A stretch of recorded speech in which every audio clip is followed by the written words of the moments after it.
Avec le tout nouveau monde merveilleusement bizarre de Gumball, nous avons enfin l'occasion de revisiter Elmore. Aujourd'hui, nous classons chaque personnage unique du monde de Gumball, du meilleur au pire. Maintenant que l'introduction est terminée, commençons par la catégorie dont le titre irait parfaitement dans la série. Ces personnages sont les bons.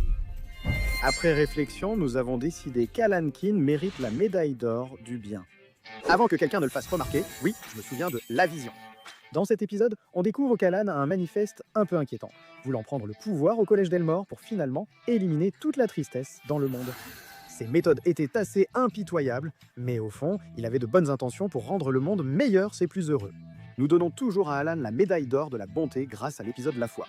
Ici, Alan perd finalement espoir en l'humanité et en conséquence, le monde perd toutes ses couleurs. On découvre aussi qu'Alan prend en charge à lui seul une grande partie du travail altruiste effectué à Elmore et dans ses environs. Comme le dit Gumball, Alan fait le travail pour aider les autres afin que des gens comme lui n'aient pas à le faire. En tenant compte de cela, tous les points qu'Alan pourrait perdre à cause de son manifeste, il les regagne immédiatement grâce à sa véritable bonne volonté. C'est la seule personne à Elmore qui dégage assez de bonne volonté pour, à lui seul, empêcher le monde de perdre toutes ses ondes positives. Si cela ne suffit pas, pensez simplement à la gentillesse dont il fait preuve envers Gumball. Dans l'épisode Le Saint, Gumball passe tout l'épisode à essayer de faire perdre son sang-froid à Alan, échouant à chaque tentative. Alan crie exprès sur Gumball pour le rendre heureux, prouvant qu'il est non seulement très gentil, mais aussi modeste. Je ne dis pas que les dictatures n'en sont jamais une bonne idée, mais si on devait absolument en avoir une, Alan serait un excellent candidat. La médaille d'argent de la gentillesse revient au concierge et chauffeur de bus du collège d'Elmore, Rocky Robinson. Cette marionnette douce est le fils des voisins des Watterson, les Robinson. Il est surprenant que Rocky ne soit pas un vrai crétin. Au contraire, Rocky est attentionné et sympathique. Il est loin d'être parfait, surtout par manque de tact avec les femmes. Il n'égale pas le professeur psychotique, en illusion, mais il s'en approche. Tout de même, Rocky gagne beaucoup de points en étant l'un des gars les plus modestes et bien intentionnés de la ville. Il est aussi extrêmement indulgent, surtout quand on considère qu'il aime toujours ses parents et les aide même quand c'est nécessaire, malgré le fait qu'il le considère ouvertement comme une déception. Rocky fait partie de ces personnes qui ne sont pas gentilles par intérêt, mais simplement parce qu'elles en ont envie. C'est admirable, ce qui lui donne une place dans notre top 3. Nous allons maintenant à l'endroit suivant pour parler de Darwin Watterson, le gardien fidèle de Gumball. Darwin est le complice inséparable de Gumball. Sérieusement, il utilise parfois Darwin comme un véhicule. Si Darwin n'a rien d'autre pour lui, il a une loyauté sans faille, au point que son histoire d'origine, c'est littéralement qu'il aimait tellement Gumball qu'il a fait pousser des jambes pour le retrouver après avoir été accidentellement évacué dans l'océan. Darwin n'est pas seulement loyal envers Gumball, il est aussi gentil avec tout le monde, supposant le meilleur chez chacun jusqu'à perdre espoir en leur bonne volonté. Quand cela échoue, comme avec Madame Robinson, il réussit parfois à créer une connexion, comme dans L'Arnaqueur, où il se lie d'amitié avec Julius, une brute de l'école. Dans le nouvel épisode Le Burger, il aide Gumball et lui-même à commencer à manger plus sainement, et ce côté bienveillant de sa personnalité est mis en avant pendant toute la saison. Il aide sa famille quand elle en a besoin, que ce soit pour soutenir Gumball face à sa peur du mur d'escalade, ou aider Richard à surmonter son traumatisme générationnel. Tout cela fait de Darwin un des personnages les plus bienveillants et indulgents, mais il a aussi ses défauts. Il est parfois espiègle, souvent en suivant Gumball, mais il lui arrive aussi de diriger lui-même. Dans l'épisode Les Racines, il simule le mal du pays pour l'océan pour manipuler ses parents et obtenir un nouvel aquarium sophistiqué. Mais franchement, qui parmi nous n'a jamais essayé de manipuler psychologiquement ses parents pour qu'ils nous achètent des babioles quand on était enfant? C'est nostalgique, vraiment. Ou alors je suis juste un psychopathe. Ou les deux, qui sait. Il y a aussi ce moment où, effrayé par sa vidéo de sécurité, il est devenu comme le grand frère d'Elmore, presque dictateur pour protéger les gens. Comme le manifeste d'Alan, bonnes intentions, exécution ratée. Avec Darwin, c'est souvent le pire, mais selon Elmore, c'est pas mal. 2 dictateurs dans le top 5, non? Puis il y a son frère. Non, pas celui-là, mais son brotato, Idaho. Ne t'inquiète pas, Gumball, on s'occupera de toi plus tard. Ce petit gars est l'un des élèves les moins problématiques du collège Elmore. C'est une petite pomme de terre avec des bras et jambes en bâton et un visage souriant. Ce design simple reflète parfaitement le mode de vie campagnard d'Idaho. Il est plus qu'heureux de partager son mode de vie avec les autres, mais il ne l'impose pas. Facilement influençable, ce qui est normal à son âge, Idaho reste chaleureux et fiable comme une pomme de terre sortie du four. Juste, ne mange pas de pommes de terre près de lui. Pourquoi? Tu demandes ça? Après Idaho, on a encore un aliment conscience pour Anton. La plupart de ce qui a été dit sur Idaho vaut aussi pour Anton. C'est un type sympa et discret. Il subit souvent des mutilations, obligeant ses parents à le réparer. Mais ça n'affecte pas sa moralité. Cela en dit long sur sa moralité. Il veut rester ami avec Gumball et Darwin, même après avoir été cloné dans son dos. Ça montre une sacrée clémence de sa part, et être capable de pardonner à des gens d'avoir fait un truc aussi tordu, c'est plutôt admirable. Si tu trouves les choses bizarres, c'est que tu ne connais pas encore Suzy. Le design de Suzy résume à lui seul l'étrangeté de cette série. Ses membres maigres de marionnette, visage inversé sur le menton, yeux globuleux. Suzy, par son caractère et son apparence, représente l'acceptation de soi, même dans l'étrangeté. Suzy porte son cœur sur ses manches de marionnette, et il est très bon. Elle aime à peu près tout et tout le monde, ce qui me fait penser que je suis presque sûr qu'elle n'est même pas capable de faire quoi que ce soit de mal. Ensuite, nous avons une brève mention de Molly, connue principalement pour ses histoires longues et ennuyeuses, enfin, je veux dire, incroyablement détaillées. Molly est gentille, mais peine à se faire des amis malgré ses efforts.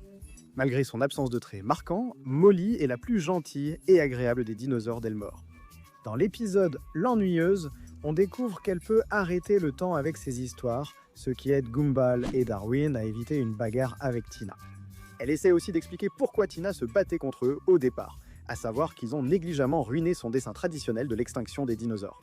Malgré l'agressivité de Tina, Molly a respecté le code des dinosaures et a pris sa défense, ce qui lui a valu beaucoup de respect à nos yeux. Penny, la petite amie métamorphe de Gumball, arrive ensuite. Contrairement au cliché de pom-pom girl ou amoureuse des dessins animés, Penny n'est pas superficielle. Depuis le début, elle reste gentille avec tous, y compris Gumball, malgré son béguin évident. Les sentiments de Gumball le poussent souvent à agir de façon ridicule, mais elle lui donne toujours une chance, montrant une grande compréhension. Je veux dire, ce gâche-là l'a littéralement empoisonné avec un cupcake auquel elle était allergique, et elle n'a pourtant pas perdu tout espoir pour lui. C'est vraiment de la dévotion. Le pire qu'on puisse dire sur Penny, c'est qu'elle s'est déchaînée après avoir pu sortir de sa coquille, à cause de son père qui lui a fait cacher sa vraie nature. Ce qui n'est cependant pas la faute de son père, ce sont ses actions dans L'Amadin, le tout nouvel épisode au moment où j'écris ce script.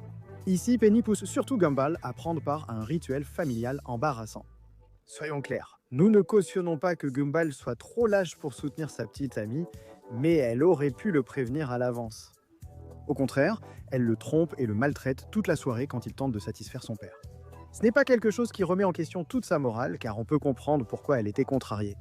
Mais il y avait certainement de meilleures façons de s'y prendre. On ne va pas retirer trop de points à une fille de 12 ans pour son intelligence émotionnelle, mais ce n'est pas une raison de la sous-noter. À noter encore une fois, Richard Watterson est en tête du classement. Si une médaille existait pour le plus de médailles de pêcheurs, Richard la recevrait certainement. Cela pourrait surprendre, car le père Watterson mérite 3 médailles de pêcheur. J'ai vraiment essayé, mais impossible d'éviter d'en donner à Richard. Il mérite la médaille du péché de gourmandise pour son amour de la nourriture, qui s'est même retrouvé dans sa routine d'entraînement d'une façon ou d'une autre, la médaille du péché de paresse parce que, s'il trouvait un travail, le tissu même de l'univers se défrait littéralement. Et la médaille Darwin parce que, franchement les gars, il a essayé de faire une blague à ses enfants en leur laissant tomber un seau de béton dessus. Puis il a été vraiment choqué de voir qu'il était sec. Tout cela pour dire que Richard est un homme avec beaucoup de défauts, mais si on regarde au-delà de tout ça, on a un homme qui fait en réalité un assez bon homme au foyer. Richard n'a pas été élevé par des parents idéaux, c'est le moins qu'on puisse dire. Son père l'a abandonné jeune et sa mère l'a surprotégé, le rendant incapable de se débrouiller seul. Nous découvrons dans l'épisode La Pom-Pom Girl qu'elle l'a aussi rabaissé verbalement, au point qu'il doutait de sa capacité à poursuivre ses rêves, ce qui s'est avéré totalement faux, puisque Richard a littéralement tout déchiré lors de ses sélections. Pourtant, Richard a souvent montré qu'il ferait tout pour protéger sa famille, surtout ses enfants. Qu'ils doivent les sortir d'une énorme caisse de frais, les sauver d'une tempête dans une décharge sous une pluie battante, ou même simplement tenir tête au gérant d'un magasin pour leur obtenir le remboursement qu'ils méritent, Richard donne toujours tout pour s'occuper de ses enfants. Il a même laissé son propre ventre, devenu soudainement conscient, prendre le contrôle de sa vie parce qu'il pensait qu'Anaïs l'aimait davantage. C'est une vraie preuve d'altruisme. Comme Darwin, il est très indulgent et doux, ses enfants l'ont même poussé à cesser de se laisser malmener par Harold. Au final, il n'y a rien que Richard ne ferait pas pour aider sa famille, que ce soit pour remonter le moral de Nicole quand elle est triste ou pour protéger les enfants lorsqu'ils ont des ennuis. Il est peut-être paresseux, ignorant et carrément dangereux pour la plupart des habitants de la ville, mais Richard a un grand cœur, ce qui compense un estomac encore plus grand et un cerveau très petit. Un mot rapide sur Papy Louise Watterson. Vous le connaissez peut-être comme le type qui ressemble à ce qui se passerait si on mélangeait une souris abstraite et un trépied d'appareil photo dans un mixeur. Mais dans les saisons suivantes, Louis finit par épouser Mamie Jojo et devient le père adoptif de Richard et le grand-père de ses enfants. Il entretient une très bonne relation avec toute la famille, montrant que c'est quelqu'un de plutôt coopératif et sympathique, surtout quand on pense à la façon dont Richard a été impoli avec lui lors de leur première rencontre. Ensuite, nous avons Bananjo, le clown de la classe du collège d'Elmore. Règle numéro 1 pour interagir avec Bananjo, ne mâchez pas son stylo. Règle numéro 2, il n'y a pas de règle. Bien sûr, Bananjo n'est pas le genre de personne à qui vous iriez si vous cherchez une oreille attentive ou des conseils profonds, mais si vous avez besoin de quelqu'un dont le but, dans 90% de ses interactions, est de vous faire sourire, c'est votre homme. Ces blagues manquent parfois de sensibilité. Faire rire, c'est bien, mais il doit savoir qu'il y a un moment et un lieu pour plaisanter. Ensuite, voici ses parents, Banan Bob et Banan Barbara. Franchement, pas grand-chose à dire sur eux. Plus que n'importe quel autre personnage, ils montrent clairement que la banane n'est pas tombée loin de la grappe. Ils s'aiment, aiment leur fils, rien de plus à dire. Ce ne sont pas des prophètes. Le conseiller scolaire, Monsieur Small, porte peut-être un petit nom, mais son impact est grand. À chaque apparition de Monsieur Small, attendez-vous à des conseils inutiles ou à des rituels bien intentionnés. Bien que Monsieur Small fasse de son mieux pour être altruiste, il le fait parfois à son propre détriment et il lui arrive aussi d'être assez égoïste. Sa pire apparition est attirée dans l'épisode La Chaussette, où après des problèmes causés par Gumball et Darwin à l'école, il les pousse à rester silencieux. Je ne pense pas que j'avais besoin de le préciser, mais c'est l'une des pires choses que l'on puisse dire à des enfants en tant que conseiller scolaire. Il essaie aussi de les rendre accros à l'astrologie dans le reboot, mais c'est surtout parce que le cristal l'a littéralement lavé de cerveau, donc on ne peut pas trop lui en vouloir pour ça. Néanmoins, il a une passion pour aider les gens et il essaie au moins d'être altruiste la plupart du temps. Parfois, il peut être héroïque, comme lorsqu'il a aidé Gumball et Darwin à sauver Molly du néant, ce qui lui vaut quelques points pour son courage et son héroïsme en général. Puis, voici l'immigrant sympathique de Juke Luxembourg, Juke. C'est l'un des enfants les plus discrets d'Elmore, ou du moins l'un des plus incompréhensibles. On découvre que le boombox ne parle anglais que si un interrupteur derrière sa tête est activé, ce qu'il ne peut pas faire seul. Ce gamin n'a jamais songé à un gratte d'eau. Ensuite, c'est Terry, l'hypocondriaque local. Terry, comme Molly, est un personnage assez plat, mais dans un sens plus littéral. Bien sûr, je fais évidemment référence au fait qu'elle est surtout définie par sa peur intense des microbes, ce qui la pousse à tout nettoyer ou critiquer constamment tout et tout le monde autour d'elle. On ne peut pas lui reprocher de veiller à son bien-être et à celui des autres, même si c'est parfois envahissant. Ensuite, il y a Carmen. Au collège Franklin, elle était une délinquante colérique impliquée dans de nombreux comportements problématiques. Le pire était sans doute de se moquer de son professeur, Monsieur Blurry McBlurryface, ou peu importe son nom. Heureusement, lorsqu'elle a été expulsée et transférée à Elmore, Carmen a travaillé dur pour changer sa vie, et même si elle peut être arrogante à ce sujet, elle tient vraiment à aider les autres à améliorer leur vie. Bon, il va falloir qu'on s'explique sérieusement pour celui-ci, mais Larry se retrouve beaucoup plus bas que la dernière fois. Il a tout de même un impact positif sur la série dans son ensemble. Attention, quand il s'agit de Larry, le terme « travailleur essentiel » n'a jamais été aussi approprié. C'est un véritable homme à tout faire à Elmore, avec tellement de métiers que la ville sombre dans un état apocalyptique sans lui. Hélas, son nouveau travail cette saison lui fait perdre beaucoup de points auprès de nous. Assistant de Monsieur Bilderberger, propriétaire d'une industrie alimentaire monopolistique à Elmore, il l'aide à commettre de nombreux actes odieux. Se contenter d'obéir aux ordres ne justifie pas de verser des boissons sportives acides sur des enfants qui fouillent déjà dans une benne à ordures pour trouver de la nourriture, ni de brûler le jardin sur lequel il travaille depuis des mois. Oui, je sais, il fait juste son travail, mais fais un de tes autres boulots. Il a discrètement suggéré à Gumball et Darwin de manger son patron, ce qui aurait dû le faire chuter dans notre classement. Mais comme le patron était un sociopathe et que les enfants avaient très faim, on lui accorde de la clémence et le place bas parmi les bons. Leonard Daniels occupe l'une des plus basses places parmi nos bons, et je pense que cela ne le dérange pas. En fait, il n'a pas l'air de se soucier de grand-chose, que ce soit d'être engagé pour servir de riche du coin, d'être malmené avec toutes sortes de gags burlesques, ou même de proposer de couper les freins de Gumball. Oui, il est bizarre, mais a de bonnes intentions. Nous devons lui enlever quelques points pour son côté obsessionnel, mais comme il dit, ce n'est bizarre que si tu le rends bizarre. Dans le reboot, il aide Gumball à retrouver Darwin dans Panda Party Town, renforçant ses tendances de harceleur. Si ce visage de Tekel ne l'avait pas déjà trahi, la dernière des gentilles est la plus jeune Watterson, Anaïs. Cela peut sembler surprenant qu'elle se retrouve aussi bas dans notre classement, surtout par rapport à la place qu'elle occupait lors de notre premier classement moral des personnages de la série. Eh bien, commençons par ses bonnes qualités. Malgré toute son arrogance, Anaïs est généralement une personne attentionnée. Elle met son intelligence au service de sa famille et aime passer du temps avec eux. Elle peut paraître un peu envahissante, d'accord, très envahissante, avec de nouveaux amis, mais elle a presque toujours de bonnes intentions.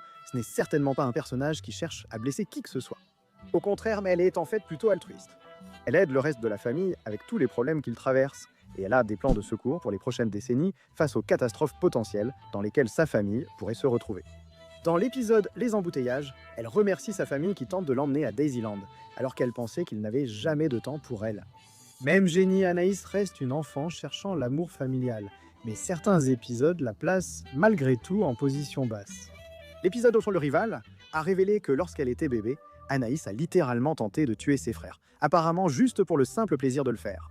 Nous ne verrions pas cela comme un véritable défaut moral, étant donné qu'elle était littéralement un bébé, si ce n'était pas pour le fait qu'Anaïs est caractérisée par une maturité et une intelligence ridiculement élevées pour son âge. À 4 ans, elle reste espiègle. Dans l'épisode La télécommande, elle manipule psychologiquement toute la famille pour qu'ils se disputent la possession de la télécommande, afin de les distraire du fait qu'elle l'avait elle-même et attendait le moment parfait pour l'utiliser. Anaïs n'est pas méchante, mais impitoyable, et vu ses actes, on ne peut pas la mettre plus haut. Il est temps d'entrer dans la zone grise où les personnages deviennent plus ambigus psychologiquement. La zone grise débute avec Clayton, le lutteur d'alligator. L'un des nombreux camarades de classe de Gumball et Darwin dont nous allons parler aujourd'hui, Clayton est une petite boule d'argile rouge capable de changer de forme. Sa propension à mentir, et plus inquiétant encore, à usurper l'identité des autres, entache sérieusement son dossier. Sa tendance à déformer la vérité ou même son propre corps pour en faire quelque chose de plus intéressant rend difficile pour lui de se faire des amis. Pourtant, Clayton est un bon gars au fond. Bien qu'il ait ses défauts, il montre activement des signes qu'il travaille dessus. Dans L'Imposteur, il affronte un alligator pour sauver Gumball et gagne ainsi de nombreux points. En parlant de vol d'identité, quelle transition pour un script de Gumball, Bobert. Ce petit robot est l'un des amis les plus proches de Gumball et Darwin, même s'il faut avouer qu'il n'a pas fait la meilleure première impression. Dans Le Robot, il usurpe l'identité de Gumball avec un déguisement ingénieux et tente même de le tuer. Mais il est ensuite réinitialisé par Gumball. Tout cela appartient donc au passé, non ? Bobert est un robot capable de faire le mal comme le bien ou d'être neutre. C'est l'un des meilleurs amis de Gumball et Darwin et l'un de nos personnages préférés, donc on ne peut pas le classer plus bas. Dernière chance de me regarder, Hector. Je doute que tu puisses me voir d'aussi haut. Hector est intéressant, mais pas un géant doux. C'est plutôt un géant lobotomisé. Bon, peut-être que c'est un peu trop extrême aussi. Je veux dire qu'Hector reste calme tant qu'il n'est pas trop excité. C'est juste que, s'il ressent des émotions fortes, il finit inévitablement par devenir incontrôlable et mettre toute la ville en danger. Juste les soucis habituels d'angoisse, ado. Ensuite, il y a Sarah, une amie proche de Gumball et Darwin, et une harceleuse obsessionnelle. Cartoon Network a clairement un type, hein ? Mis à part son côté harceleuse, Sarah n'est pas particulièrement malveillante. Elle tient à Gumball et Darwin et souhaite leur amitié. Sans ses comportements inquiétants, comme filmer des gens dormants ou obliger les citoyens d'Elmore à monter dans des vaisseaux façon Death Note, elle serait mieux classée. Mais le harcèlement reste mal vu dans le monde réel, même si à Elmore, ce n'est qu'une gêne. Ensuite, là, nous avons Claire Cooper.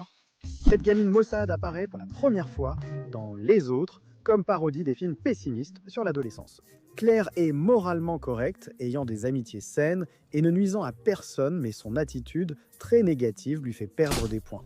Tu as le droit d'être triste, Claire, mais comme tu l'as dit, ce n'est pas toujours aussi mauvais que tu le penses. Le vendeur de hot dog, cauchemar des anxieux sociaux, arrive. Quand ce gars-là entre en scène, tu sais qu'il n'a qu'un seul objectif en tête, et rien d'autre. Rendre la vie sociale de Gumball très gênante, même involontairement. Voilà un jeu amusant. Montrez cette scène à quelqu'un qui ne connaît pas Gumball. Racontez-nous sa réaction. Mais pour l'instant, sachez simplement que même si Hot Dog Guy est l'un des personnages comiques les plus drôles, il est aussi plutôt banal à tous les niveaux, sauf pour ses lunettes de soleil. Ces lunettes de soleil sont vraiment cool.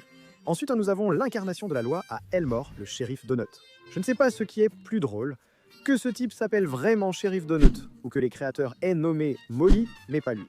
Quoi qu'il en soit, ce shérif travaille à faire respecter la loi à Elmore, que ce soit en apprenant aux enfants l'importance de respecter la loi, ou en aidant à enfermer de dangereux braqueurs de stations-service.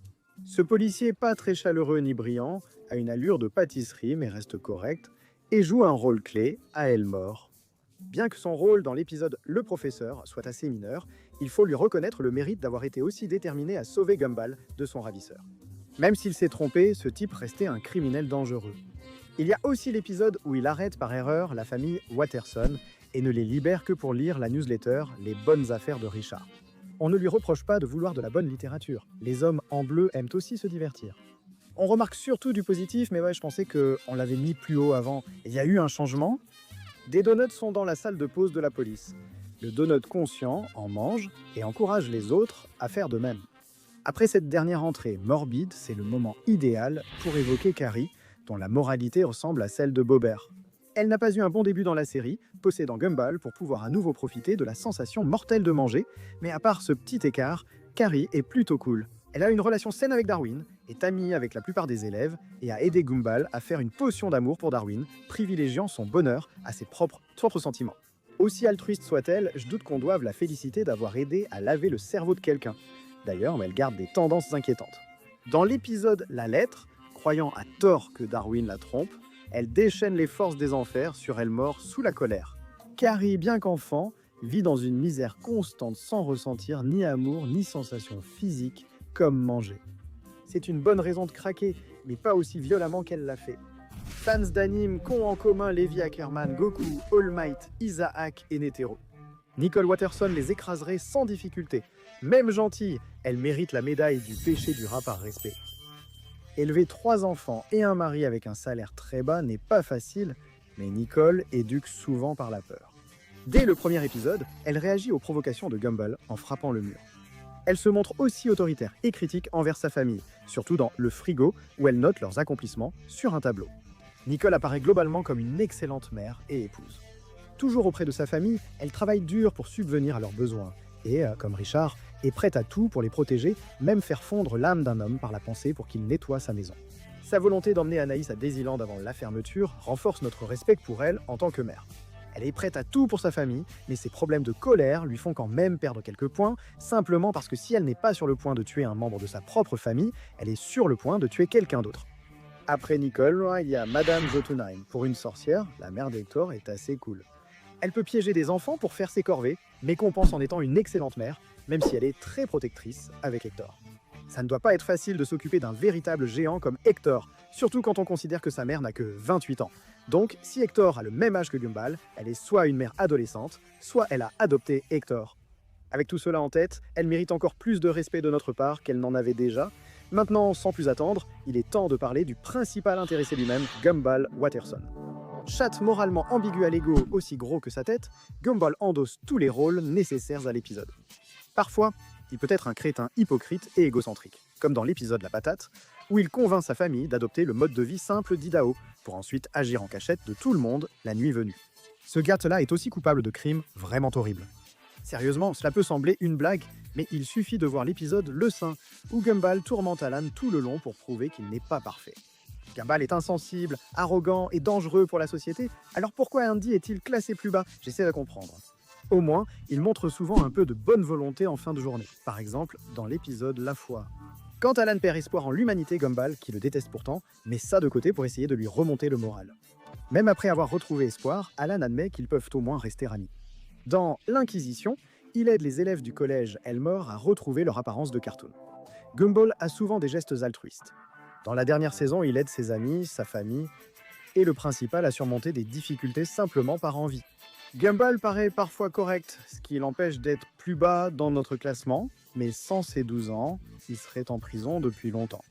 Un avocat dans La Ride affirme qu'il purge 43 peines de réclusion à perpétuité.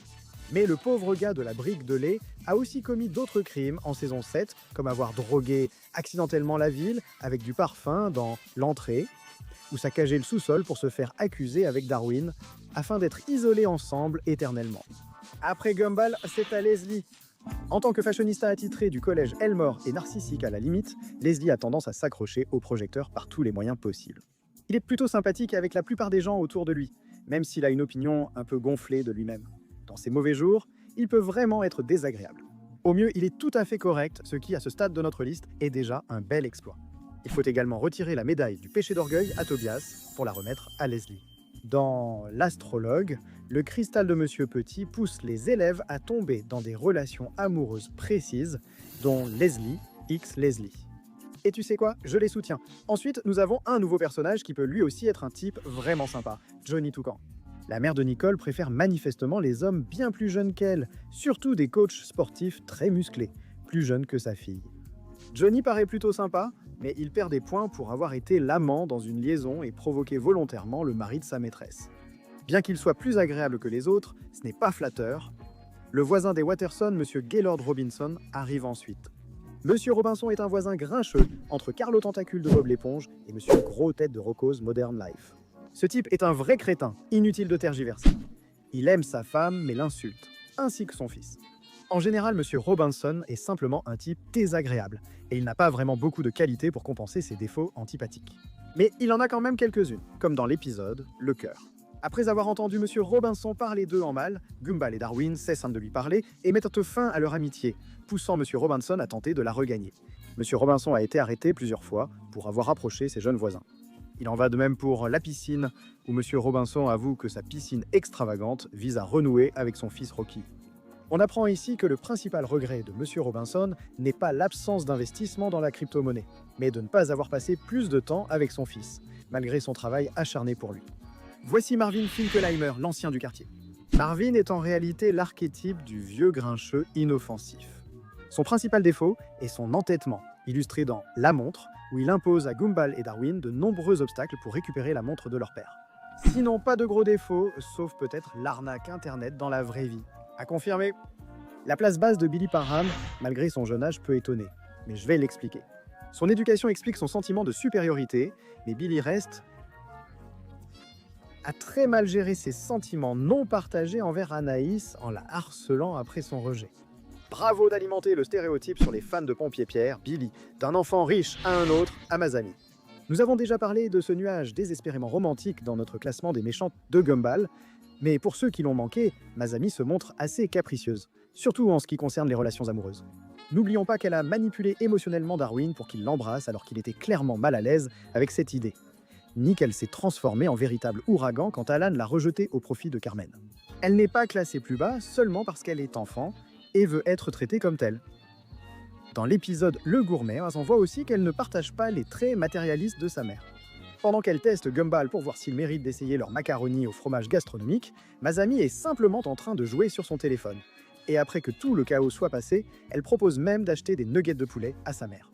D'accord, pourquoi ne pas parler de professeur du collège Elmore comme Monsieur Corny?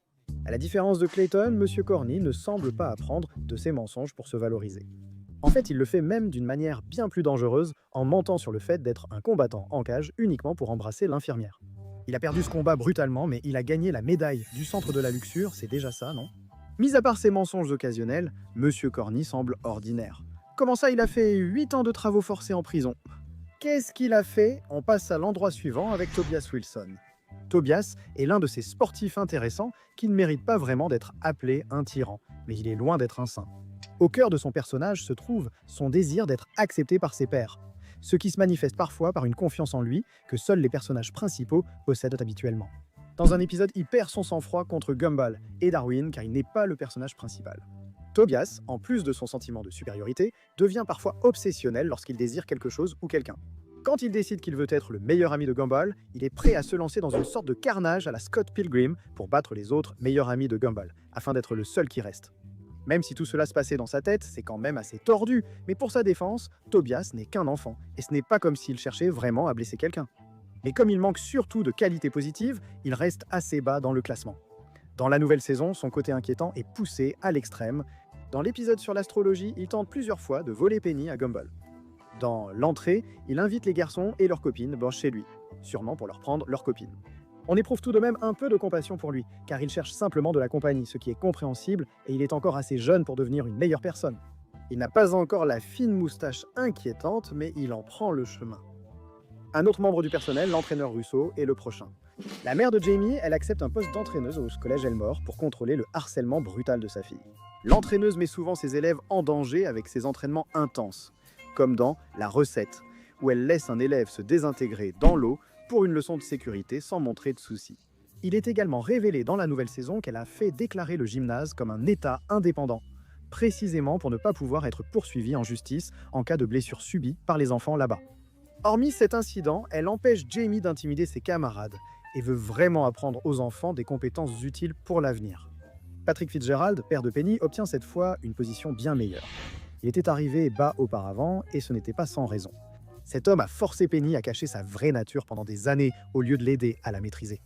Même sous prétexte de la protéger, il n'a pas hésité à lui dire qu'elle était une bizarre, devenant ainsi le plus grand danger pour l'estime de soi de sa fille. Malgré ses efforts pour s'améliorer, il reste l'un des parents les moins recommandables d'Elmore. Dans L'Amadéen, il commence enfin à accepter sa fille comme elle est, Bien sûr, il insiste toujours pour qu'elle porte une carapace devant sa grand-mère, par respect pour la tradition. Mais à la fin, il lui dit clairement qu'elle n'a pas besoin de sa carapace et que la famille l'aime et l'accepte telle qu'elle est. Il a finalement accepté Gumball dans la famille et a chanté du karaoké avec lui à la fin.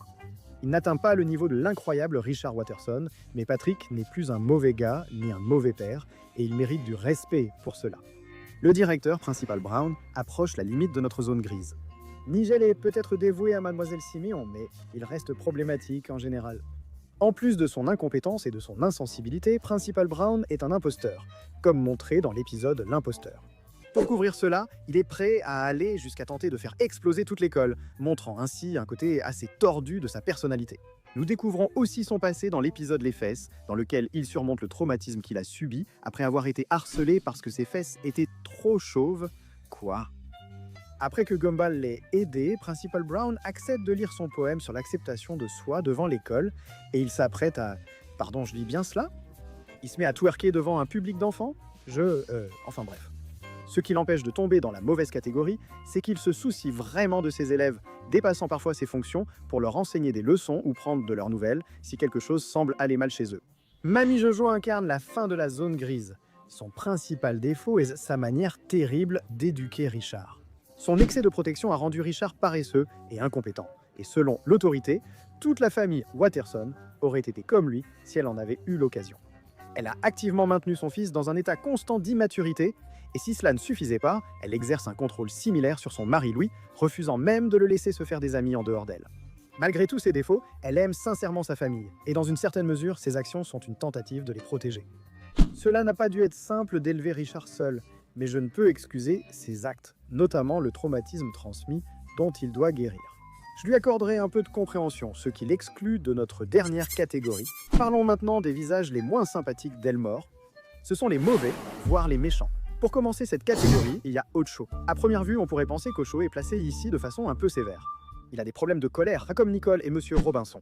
Pourquoi eux sont-ils dans la zone grise, mais pas Ocho? Voilà le problème.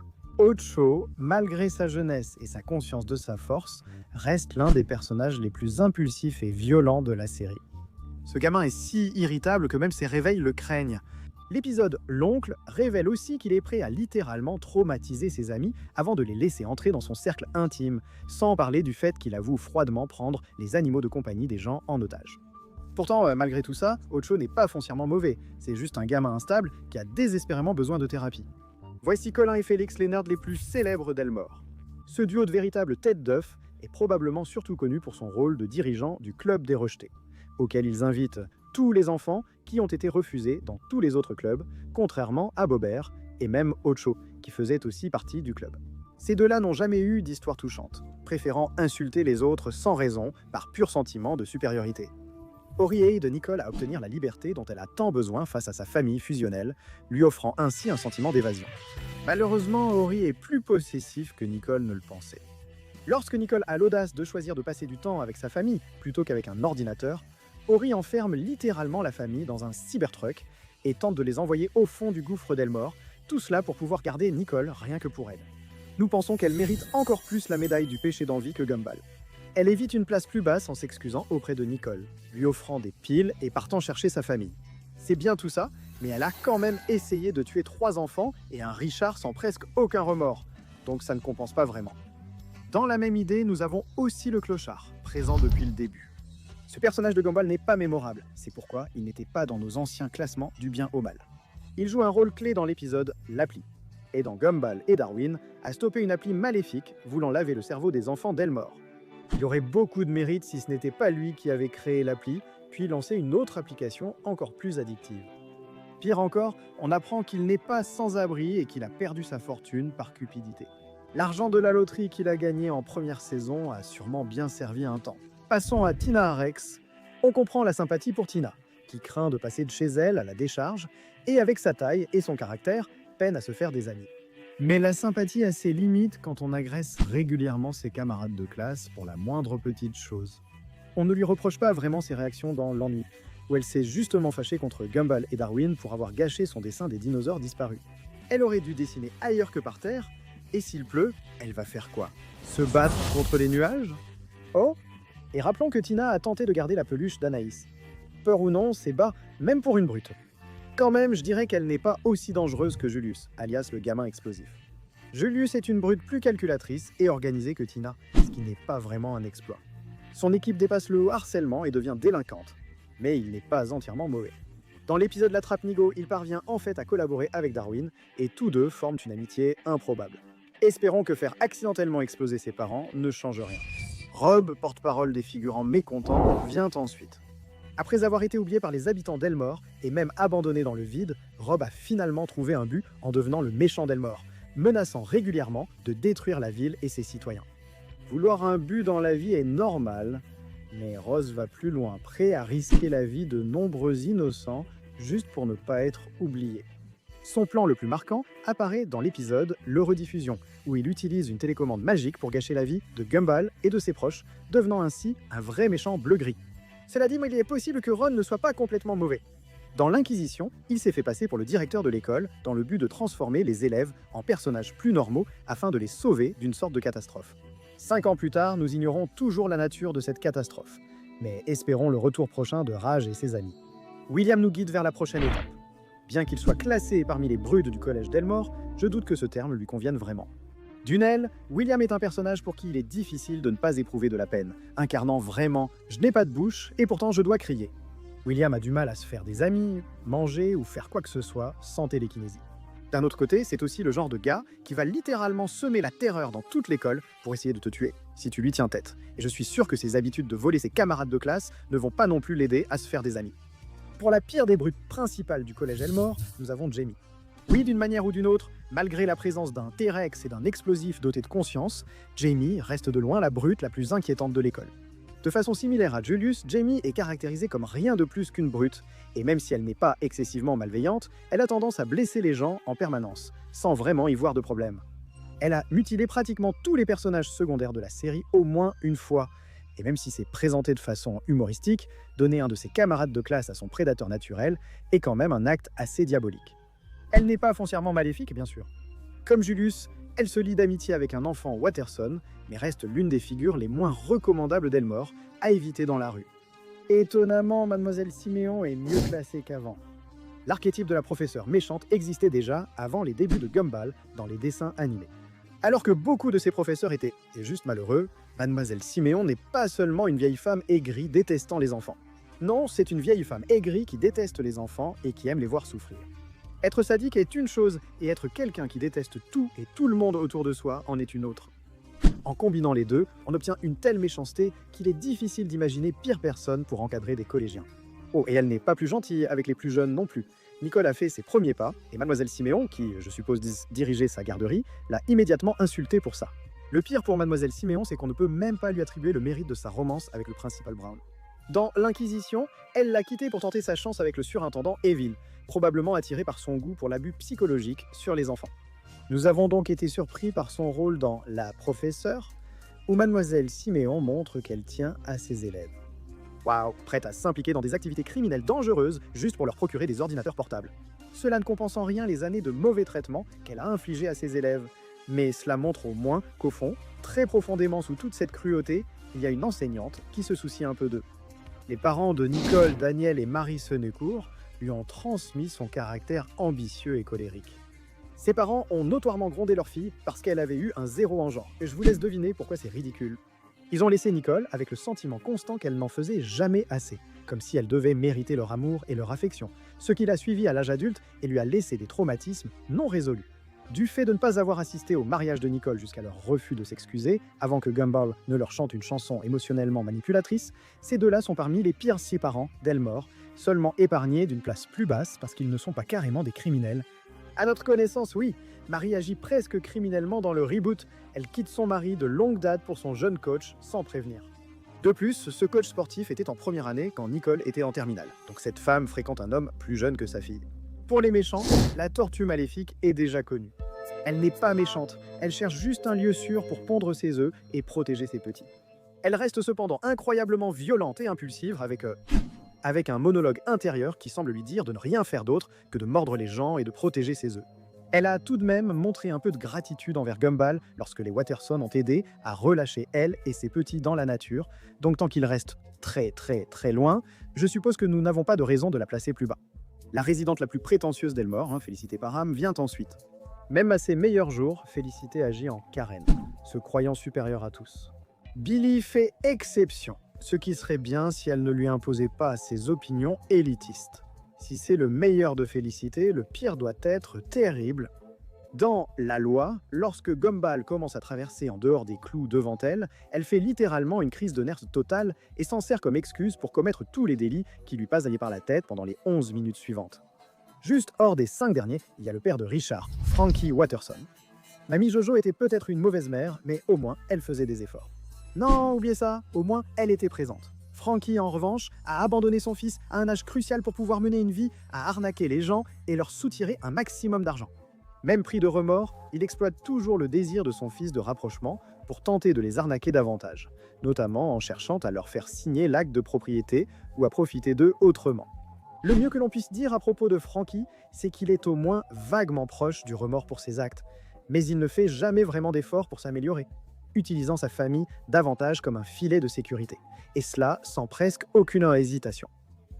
Si vous pensiez qu'il s'était racheté cette saison, je respecte votre foi en l'humanité, mais vous aviez tort. Notre top 5 des méchants débute avec Harold Wilson, père de Tobias. Harold, archétype du riche arrogant, n'a eu besoin que d'un épisode pour prouver qu'il mérite d'être au bas du classement, voire parmi les pires. Quoi qu'il en soit, dans le cycle, on découvre que Harold est un tyran de longue date pour Richard, l'ayant maltraité régulièrement, même bien après qu'il soit devenu adulte. Cet homme a une femme, un enfant et un prêt immobilier, et il continue malgré tout à donner la priorité au harcèlement de son ancien camarade de lycée. C'est déjà écœurant, mais quand Richard lui fait croire qu'il a gagné à la loterie, Harold divorce aussitôt, abandonne son fils, épouse une femme bien plus jeune et continue de harceler Richard sans remords. Des types comme Harold ont sans aucun doute fait du mal à beaucoup de gens au cours de leur vie, et franchement, il n'est sauvé d'une place plus basse que parce que les autres personnages restants sont tout simplement pires. Sale pouce gauche a remporté notre médaille de bronze du mal la dernière fois. Et croyez-nous, il n'est pas mieux classé grâce à une quelconque rédemption. Quand une carrière dans la musique n'a pas vraiment marché, il a décidé que la meilleure alternative était de se tourner vers une vie de crime. Pourquoi a-t-il fait ce choix, vous demandez-vous? Bonne question. Le vieux monsieur empreinte digitale est un personnage louche, présent surtout lors de tentatives de vol. Il a beaucoup de mauvais côtés et, étonnamment, rien qui puisse susciter la moindre sympathie, ce qui, pour un personnage dans Gumball, est en fait assez rare. En 4e place, nous avons l'un des nouveaux personnages, en quelque sorte. Le ventre de Richard prend vie grâce à l'invention d'Anaïs dans l'épisode Le Ventre. Son ventre évolue d'un simple saboteur de la relation de Richard avec sa fille à un super vilain ayant absorbé la force vitale de son père et contrôlant son corps.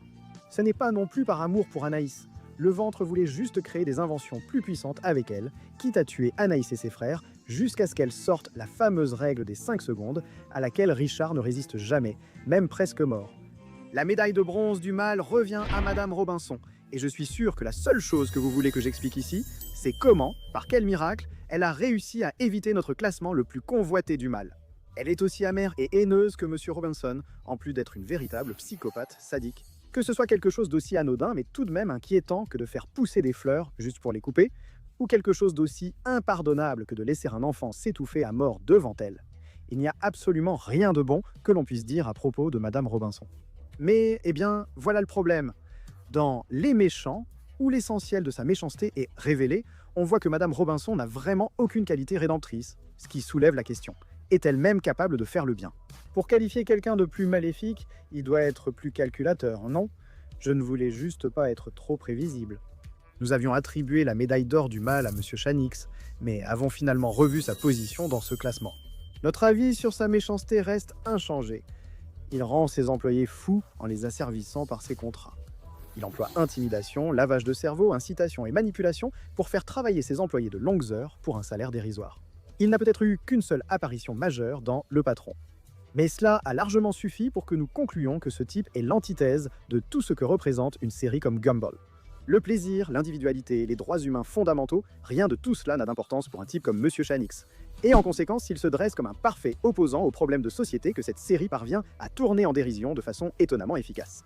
Le premier épisode de la saison présente un personnage semblable à Monsieur Chanix, mais encore plus méchant. Nous décernons la médaille d'or du mal et franchement la médaille du pêcheur de cupidité évidente au président directeur général de Joyful Burger et à toute la nourriture d'Elmore, Monsieur Bilderberger. Cette vidéo vous est présentée par Week Binge. Abonnez-vous pour accéder aux vidéos en avant-première, obtenir des emojis exclusifs et des badges de fidélité.